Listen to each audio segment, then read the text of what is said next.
श्री परमात्मने नमः। श्रीमद्भगवद्गीता अथ प्रथमोऽध्यायः। धृतराष्ट्र उवाच धर्मक्षेत्रे कुरुक्षेत्रे समवेतायुयुत्सवः।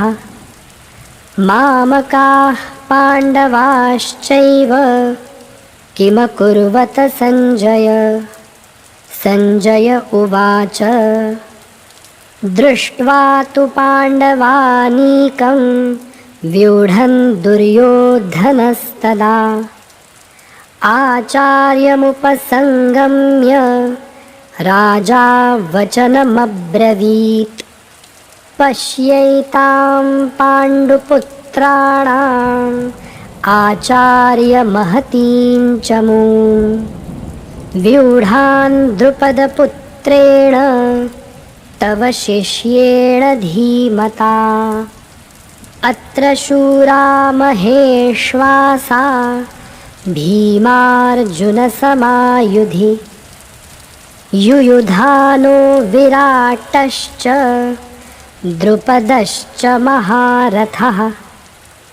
धृष्टकेतुश्चेकितानः काशिराजश्च वीर्यवान् पुरुजित्कुन्तिभोजश्च शैब्यश्च नरपुङ्गवः। युधामन्युश्च विक्रान्त उत्तमौजाश्च वीर्यवान् सौभद्रो द्रौपदेयाश्च सर्व एव महारथाः। अस्माकं तु विशिष्टा ये तान्निबोधद्विजोत्तम। नायका मम सैन्यस्य संज्ञार्थं तान् ब्रवीमि ते।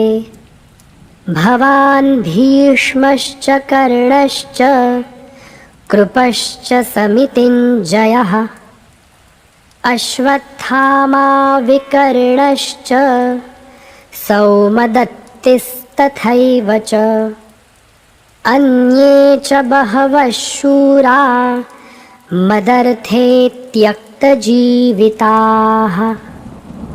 नानाशस्त्रप्रहरणाः सर्वे युद्धविशारदाः। अपर्याप्तं तदस्माकं बलं भीष्माभिरक्षितं। पर्याप्तं त्विदमेतेषां बलं भीमाभिरक्षितम्।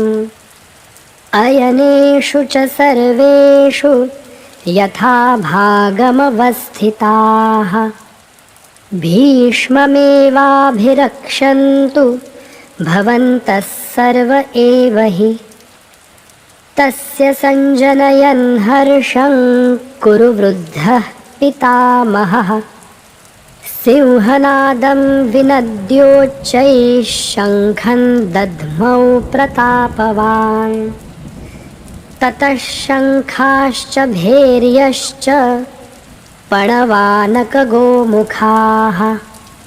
सहसैवाभ्यहन्यन्त सशब्दस्तुमुलोऽभवत्। ततः श्वेतैर्हयैर्युक्ते महति स्यन्दने स्थितौ माधवः पाण्डवश्चैव दिव्यौ शङ्खौ प्रदध्मतुः। पाञ्चजन्यं हृषीकेशो देवदत्तं धनञ्जयः पौण्ड्रं दध्मौ महाशङ्खं भीमकर्मावृकोदरः। अनन्तविजयं राजा कुन्तीपुत्रो युधिष्ठिरः। नकुलः सहदेवश्च सुघोषमणिपुष्पकौ काश्यश्च परमेश्वासः शिखण्डी च महारथः। धृष्टद्युम्नो विराटश्च सात्यकिश्चापराजितः।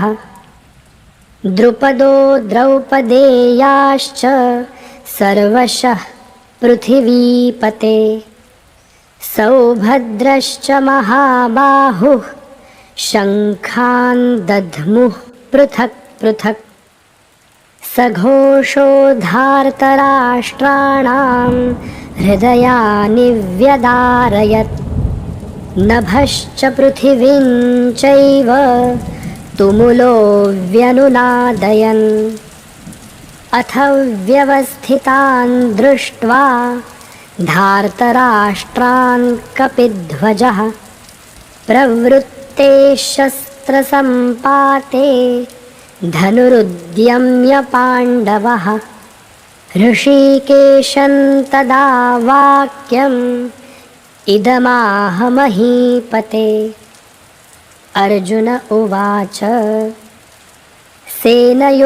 सेनयोरुभयोर्मध्ये रथं स्थापयमेच्युत यावदेतान्निरीक्षेऽहं योद्धुकामानवस्थितान् कैर्मया सह योद्धव्यम् अस्मिन् रणसमुद्यमे योत्स्यमानानवेक्षेऽहं य एतेऽत्र समागताः धार्तराष्ट्रस्य दुर्बुद्धेर्युद्धे प्रियचिकीर्षवः सञ्जय उवाच एवमुक्तो ऋषिकेशो गुडाकेशेन भारत सेनयोरुभयोर्मध्ये स्थापयित्वा रथोत्तमम्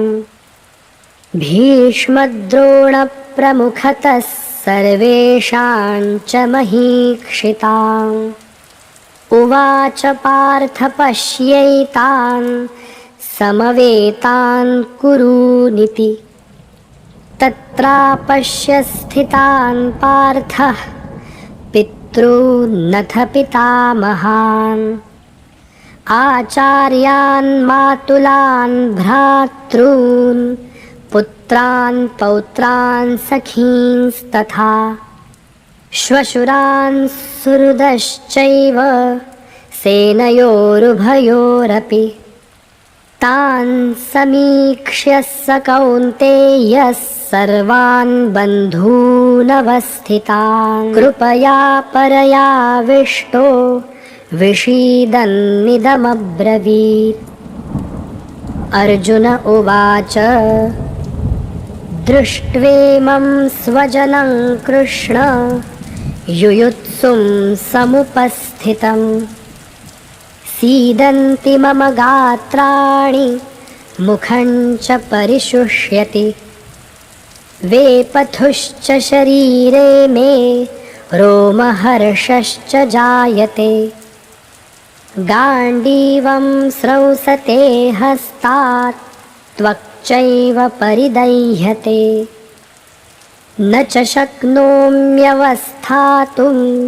भ्रमतीव च मे मनः निमित्तानि च पश्यामि विपरीतानि केशव न च श्रेयोनुपश्यामि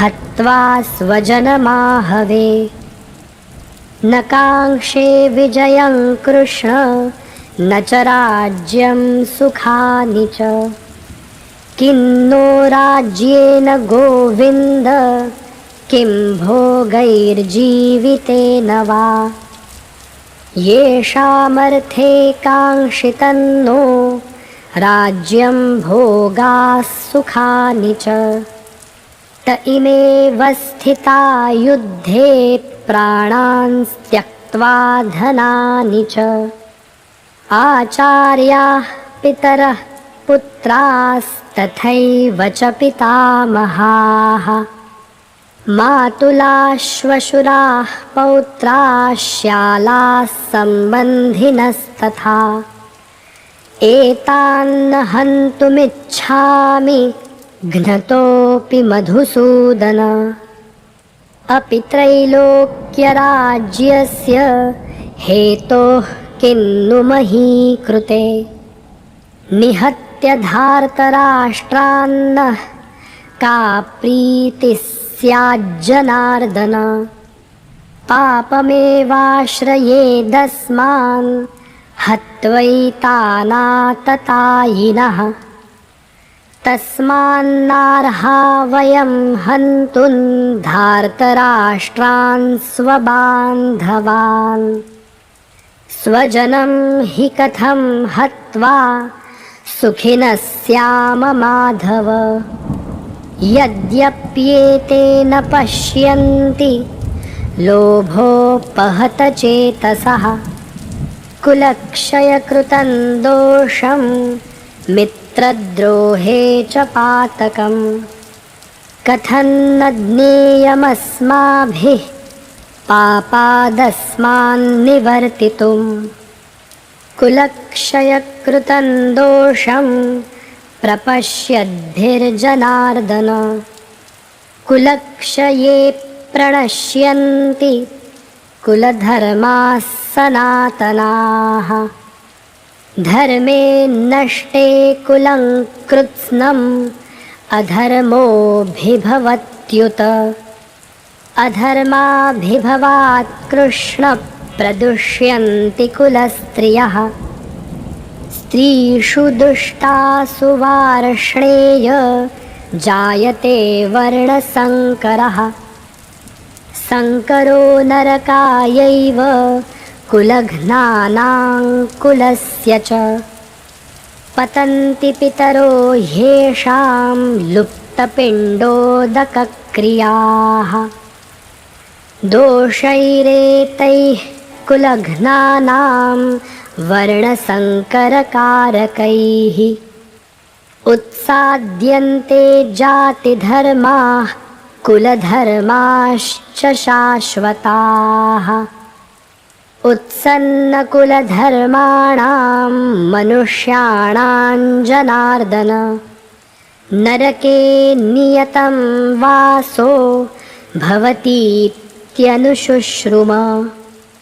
अहो बत महत्पापं कर्तुं व्यवसिता वयं यद्राज्यसुखलोभेन हन्तुं स्वजनमुद्यताः यदिमामप्रतीकारम् अशस्त्रं शस्त्रपाणयः धार्तराष्ट्रारणे हन्युस्तन्मे क्षेमतरं भवेत् सञ्जय उवाच एवमुक्त्वार्जुनः सङ्ख्ये रथोपस्थ उपाविशत् विसृज्य सशरं चापं शोकसंविघ्नमानसः ॐ तत्सदिति श्रीमद्भगवद्गीतासु उपनिषत्सु